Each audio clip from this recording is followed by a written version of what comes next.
Good morning. How are you doing today, Barbara? Hey, I'm terrific, Arrow. Nice to meet you. I got to tell you, I'm going to be the weird one today. And the reason why is because I don't celebrate death, but I study transition. And I think that your book is about transition. First of all, the transition that you went through just fascinates me. You were in a dark time in your life and you went into a job that deals with dark times. So that transition just fascinates me.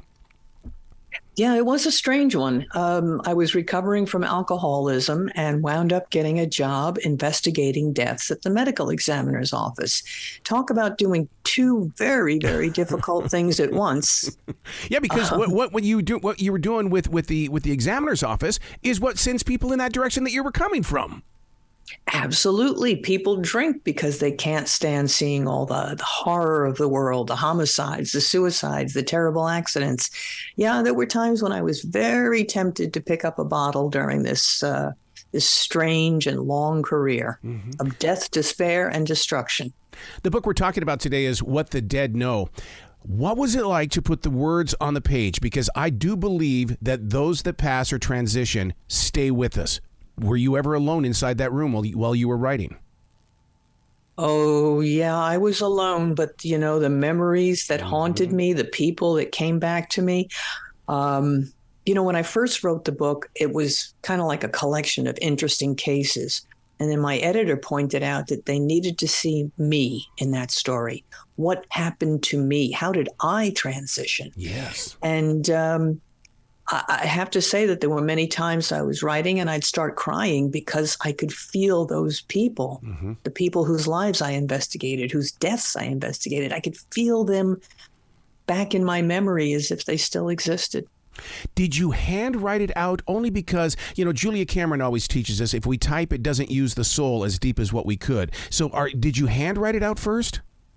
No, I typed it because for me, that's an act of letting the ideas flow. Yeah. When I type, it becomes automatic that I can just think my words and then see them before me on a screen.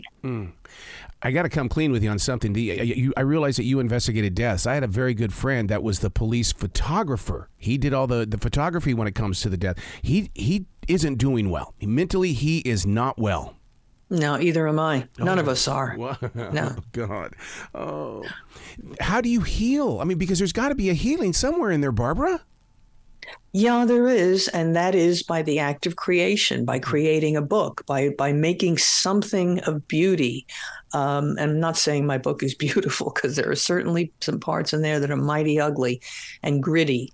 But the healing is in finding the beauty in the world. Yeah. When you see death and horror and destruction every single day, you start to think that that's the way the world is. It is full of evil, that everyone is a murderer. Everyone is one step away from committing suicide. But of course, it's not true. It's just the concentrated experience that makes us feel that way.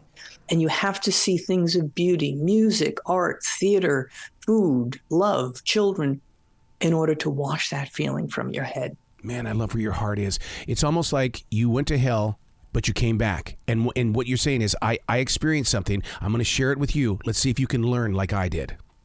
Oh, yeah. Yeah, there's a big transition in that book for me, how things get worse and worse and worse. And then there is a big crash. I won't give it away, but there is redemption at the end. I did come back. In fact, I think one of the last lines is, she's back. See, that's that inner artist inside of you bringing that forward, because that to me is an empowerment statement.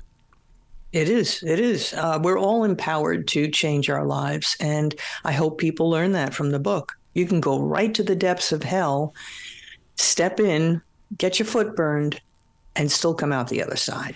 How do you handle your conversations with, let's say, younger adults that really, they're giving off this image and this idea, oh, I'm ready to quit right now, I just can't do it. But you know darn good and well that the journey is not over for them. But yet, if you say something wrong, they hold it against you. But Barbara, you're full of that energy of bringing positive to people's lives. How do you handle it when they don't want to receive it? I smile fondly and say, kids, you're going to learn for yourself. Stick with it, see what's going on, and take it in. But don't let it change your outlook. I mean, the world is very, very tough right now for young people, but damn, it was just as tough for me when I was young. Yeah. But we didn't have social media that, blasted it in our faces all the time. Now we do, and the kids get very affected by this. But I try to tell them there's good out there. Go find it. That's the fun part of the journey. But the problem is, though, those of us that are recognizing it as a journey or a vision quest, it's usually when we hit our 40s. Yeah, or even later. Yeah. In my case, much later, before I realized what this job had done to me and how I could fix myself.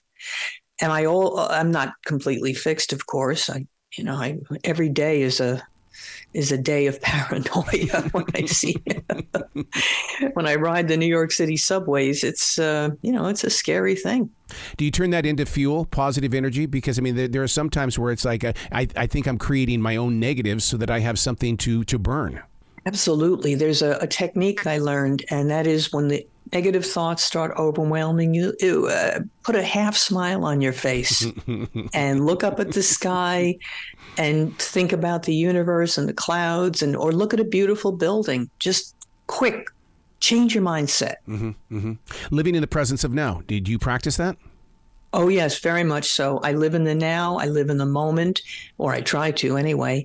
And I try to stay aware of everything that's around me all the time. When you have a book like this, What the Dead Know, of course, me being an avid reader and also somebody who binge watches a lot of television, I want a TV show from this. Are you working on that?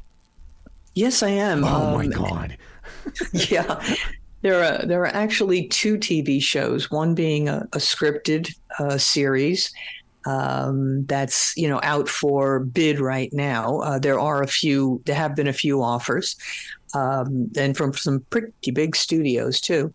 And then there's an unscripted reality show being talked about where we go through some of my cases, and I can't tell you who, but I think it's a pretty big producer. Oh, my God. I hope we get to talk more and more in the future, especially when those shows start appearing on television. I love your story. I realize it does have a dark method to it. But the thing is, though, you're being transparent. And that, to me, is very, very important.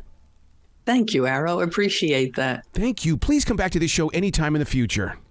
I will. All right. You be brilliant today, okay? Thank you. And stay safe. Yeah, you too. All righty. That was a different one. Yeah. Arrow is always amazing. Mm-hmm.